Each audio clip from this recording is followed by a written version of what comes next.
There was a story about a couple that was very late for a wedding. There was a story about a woman who was late for her mother's funeral.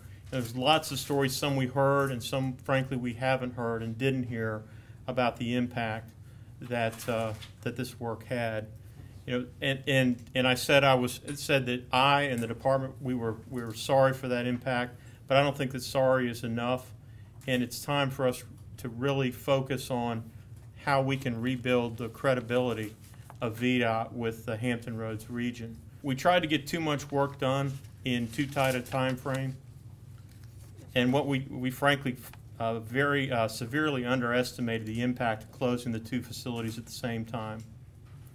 The structures themselves were shut down for the safety of the motorists, the safety of the worker, and frankly to be able to get this work done. I spent a lot of time kind of evaluating and seeing what went wrong, where were our gaps, where were our problems, and finding solutions moving forward, not just for this needed work, but also more long term.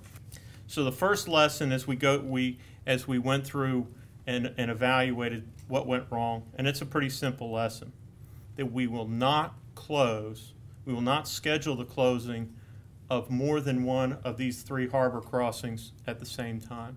And when I speak of those, the James River Bridge, the Monitor Merrimack Bridge Tunnel, and the Hampton Roads Bridge Tunnel, we simply will not schedule multiple closings at the same time. The lesson two, and this is something that our folks are working on as we speak, is that we're going to conduct a proper traffic analysis of these major facility closures to get an estimation of the anticipated backup and the delay time. We've done this successfully on other significant projects around the state. The level of coordination between VDOT and the cities, while it did occur, really didn't occur to the level that it needed to in anticipation of an event such as this. So the next lesson, lesson three, is that we're going to ensure that we better coordinate our work with local government.